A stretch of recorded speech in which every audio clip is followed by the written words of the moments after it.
Di dunia yang dipenuhi orang-orang yang yakin, yang berbicara seolah kebenaran sudah selesai, ada satu sikap yang justru semakin langka, keberanian untuk bertanya.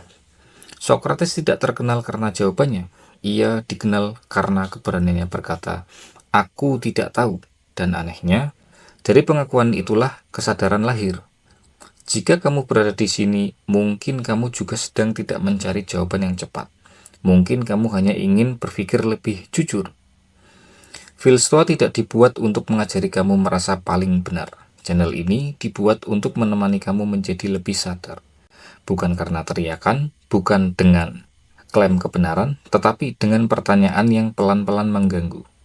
Jadi, jika kamu percaya berpikir adalah bentuk keberanian, bukan pembangkangan, dan jika kamu ingin menjalani hidup yang diperiksa, bukan sekedar dijalani, maka mungkin menekan tombol subscribe bukan soal mengikuti channel, tetapi soal memilih jalan berpikir. Karena seperti kata Sokrates, hidup yang tidak pernah dipertanyakan bukanlah hidup yang layak dijalani. Dan di sini kita akan terus bertanya. Baik, mari kita mulai. Poin 1. Kenapa Sokrates tidak pernah memberi jawaban pasti? Sokrates tidak pernah memberi jawaban pasti bukan karena ia tidak mampu, tetapi karena ia tahu satu hal yang sering kita lupakan. Jawaban yang terlalu cepat justru bisa mematikan kesadaran. Bagi Sokrates, jawaban bukan tujuan akhir. Jawaban hanyalah jeda. Yang lebih penting adalah proses berpikir sebelum jawaban itu lahir. Ia melihat satu bahaya besar pada manusia. Kita terlalu cepat merasa tahu, padahal belum pernah benar-benar berpikir. Di Athena, banyak orang mengaku bijak. Mereka bicara tentang keadilan, kebaikan, keberanian, dan kebenaran. Tetapi ketika Sokrates bertanya sederhana, apa itu adil? Apa itu baik? Apa itu berani? Jawaban mereka runtuh, bukan karena mereka bodoh, tetapi karena keyakinan mereka dibangun di atas kebiasaan, bukan pemahaman. Dan disinilah Sokrates menolak memberi jawaban pasti. Karena jika ia memberi jawaban, orang-orang akan berhenti berpikir. Mereka akan menghafal, bukan memahami. Sokrates percaya jawaban yang dipinjam tidak akan pernah menjadi milikmu. Ia ingin orang menemukan kebenaran melalui kegelisahan, melalui kebingungan, melalui rasa tidak nyaman saat keyakinan lama mulai retak. Karena disitulah kesadaran lahir. Ia tahu manusia tidak berubah karena diberi jawaban, tetapi karena dipaksa berhadapan dengan pikirannya sendiri. Dan inilah yang membuatnya berbahaya. Bukan karena ia menyebarkan ajaran sesat, tetapi karena ia merusak ilusi kepastian. Lalu apa hubungannya dengan kita hari ini? Kita hidup di zaman di mana jawaban tersedia di mana-mana. Satu pertanyaan, ribuan jawaban. Scroll sedikit kita merasa sudah paham. Tentang sukses, tentang bahagia, tentang jadi laki-laki yang seharusnya. Tentang iman, kebenaran, dan makna hidup. Masalahnya bukan kurang jawaban, masalahnya kita kebanyakan jawaban, tapi miskin perenungan. Kita mengutip tanpa mencerna, kita membagikan tanpa mempertanyakan, kita merasa paling benar padahal belum pernah duduk dan diam. Lalu bertanya pada diri sendiri, kenapa aku percaya ini? Apakah ini hasil pikiranku atau hanya keyakinan yang aku pinjam? Sokrates mengajarkan sesuatu yang sederhana tetapi sulit. Jangan buru-buru ingin benar. Di zaman sekarang, bersikap seperti Sokrates berarti berani berkata, "Aku belum tahu." Berani menunda kesimpulan, berani hidup dalam pertanyaan tanpa panik, karena orang yang terlalu cepat merasa tahu seringkali justru paling mudah tersesat. Sokrates tidak memberi jawaban pasti karena ia ingin manusia hidup dalam kesadaran, bukan dalam kepastian yang palsu. Dan mungkin pelajaran terpenting dari Sokrates hari ini adalah di dunia yang sibuk memberi jawaban, orang yang mau berhenti, diam, dan bertanya dengan jujur justru sedang melangkah lebih dekat pada kebenaran. Poin kedua, kenapa Sokrates memilih bertanya, bukan menggurui? Sokrates tidak berdiri di atas mimbar. Ia tidak memposisikan dirinya sebagai orang yang paling tahu.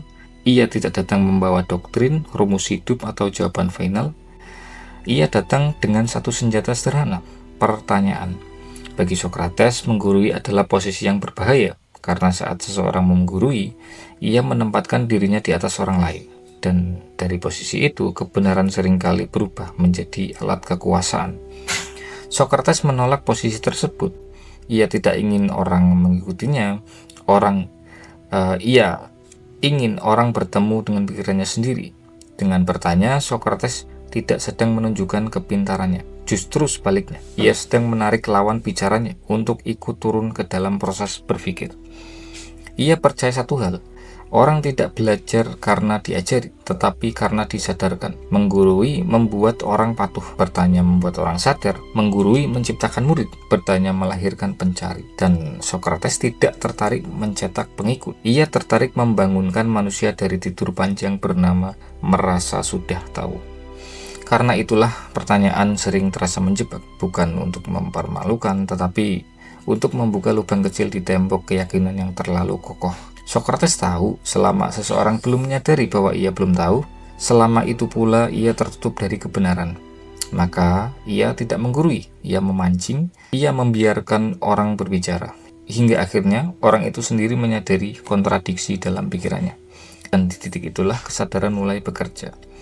Lalu apa relevansinya untuk hari ini? Hari ini kita hidup di zaman para penggurui. Semua orang ingin mengajar, semua orang ingin didengar, semua orang ingin jadi paling benar. Di media sosial, nasihat dibagikan tanpa konteks, kebenaran diteriakkan tanpa dialog, perbedaan dianggap ancaman, padahal yang sering hilang bukanlah kebenaran, tetapi kerendahan hati untuk bertanya. Banyak konflik hari ini tentang agama, tentang moral, tentang cara hidup, tidak pernah selesai karena semua sibuk mengajar, tidak ada yang mau mendengar. Sokrates mengajarkan pendekatan yang berlawanan. Daripada berkata kamu salah, ia memilih bertanya, kenapa kamu percaya itu? Daripada memaksa kesimpulan, ia membuka ruang percakapan. Dan ini pelajaran penting untuk kita hari ini. Di zaman sekarang, bersikap seperti Sokrates berarti berani berdialog tanpa niat menang, berani bertanya tanpa niat menjatuhkan, berani mengakui bahwa kebenaran tidak selalu lahir dari suara paling keras, tetapi dari percakapan yang jujur. Sokrates memilih bertanya karena ia tahu kebenaran yang dipaksakan tidak akan pernah mengakar. Tetapi kebenaran yang ditemukan sendiri, meski lahir dari kegelisahan, akan tinggal lebih lama di dalam jiwa. Dan mungkin di dunia yang penuh orang pintar, yang paling kita butuhkan hari ini bukanlah lebih banyak guru, tetapi lebih banyak penanya yang tulus ingin memahami. Poin ketiga, kenapa Sokrates menganggap dirinya tidak tahu? Di saat banyak orang berlomba menunjukkan kepintaran, Sokrates justru melakukan hal yang berlawanan. Ia berkata, yang aku tahu hanyalah bahwa aku tidak tahu. Kalimat ini sering disalahpahami seolah-olah Sokrates merendahkan dirinya, padahal ini bukan pengakuan kelemahan, melainkan fondasi kebijaksanaan.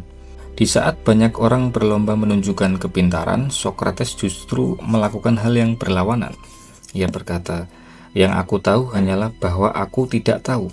Kalimat ini sering disalahpahami seolah-olah Sokrates merendahkan dirinya, padahal ini bukan pengakuan kelemahan, melainkan fondasi kebijaksanaan.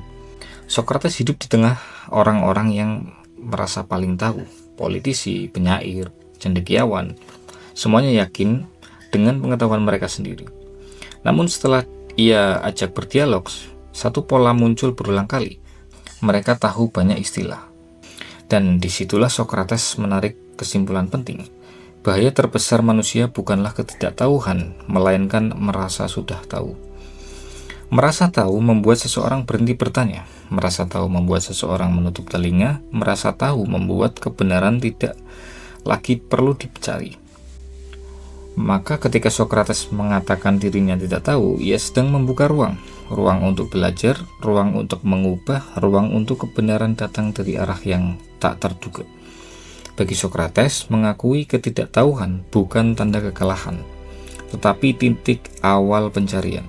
Apa maknanya di zaman sekarang? Hari ini kita hidup di era informasi berlimpah, tetapi kebijaksanaan langka.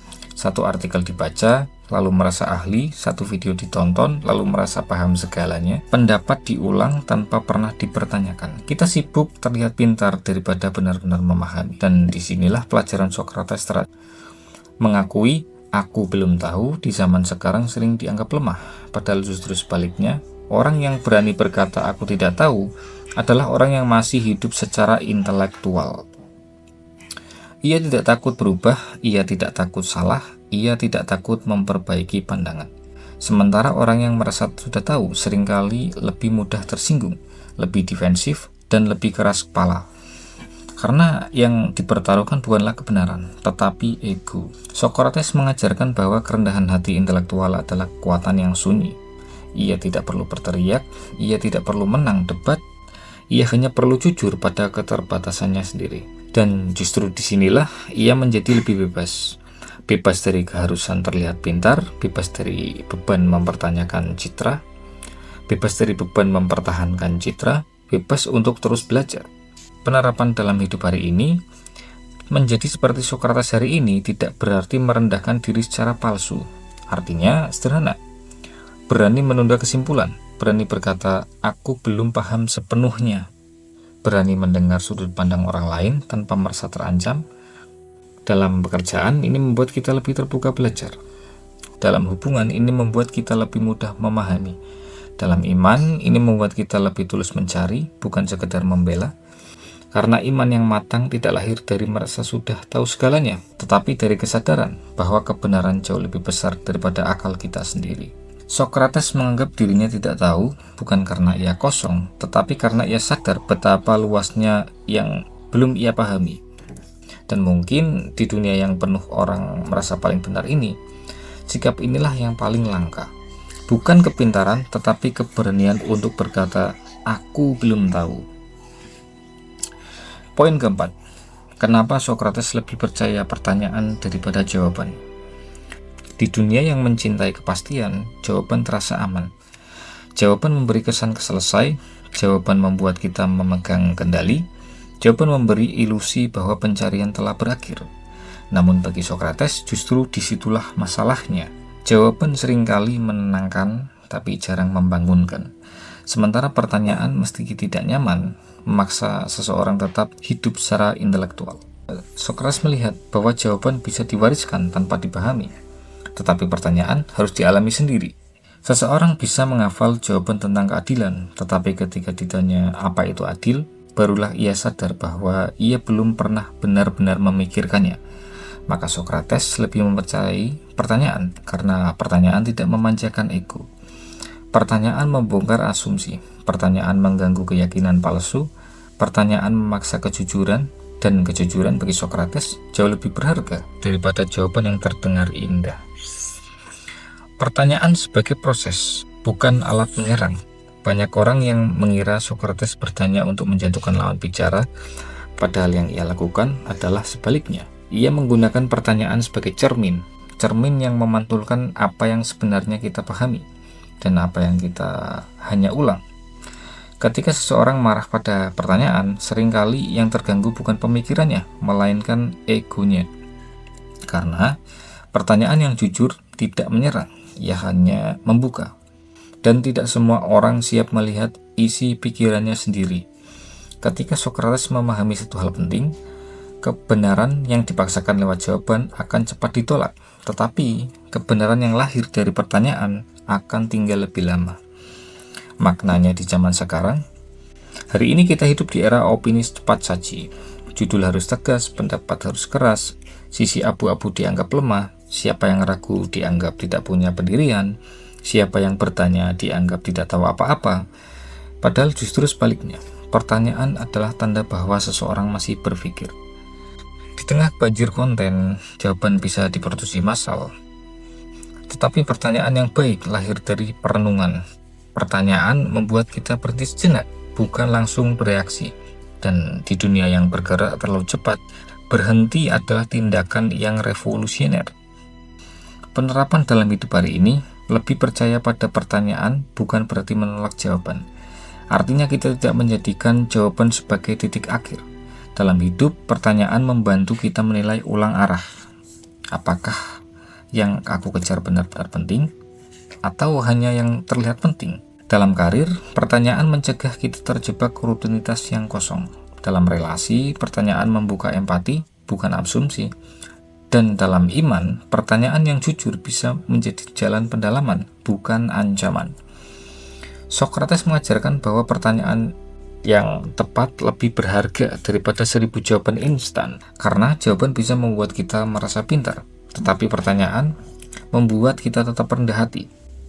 Dan mungkin alasan Socrates lebih percaya pertanyaan adalah karena ia tahu satu hal: selama seseorang masih bertanya dengan jujur, ia belum berhenti mencari kebenaran.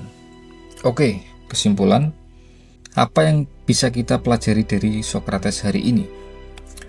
Jika kita tarik garis dari semua poin tadi, Socrates mengajarkan satu hal utama. Hidup yang baik bukan hidup yang penuh jawaban, tetapi hidup yang sadar. Ia tidak memberi jawaban pasti karena hidup tidak sesederhana itu. Ia memilih bertanya karena pertanyaan melatih kejujuran. Ia menganggap dirinya tidak tahu karena kesombongan adalah awal kebutaan. Ia lebih percaya pertanyaan daripada jawaban, karena pertanyaan menjaga akal tetap hidup. Dan ia tidak menulis apapun, karena kebenaran tidak untuk dihafal tetapi dijalani. Di zaman sekarang, pelajaran Socrates terasa semakin relevan. Di saat semua orang ingin terlihat benar, Socrates mengajarkan kita untuk jujur. Dan di saat semua orang ingin cepat selesai, Socrates mengajarkan kita untuk berhenti sejenak. Di saat semua orang sibuk bicara, Socrates mengajarkan kita untuk mendengar, termasuk mendengar pikiran sendiri. Menjadi Socrates hari ini bukanlah berarti jadi filsuf, bukan berarti jadi pintar, tetapi berani hidup dengan kesadaran. Berani bertanya, berani ragu, berani tidak tahu, karena mungkin yang membuat manusia tersesat bukanlah kurangnya jawaban, tetapi berhentinya pertanyaan. Dan seperti yang ditunjukkan Socrates, hidup yang layak dijalani adalah hidup yang terus diperiksa.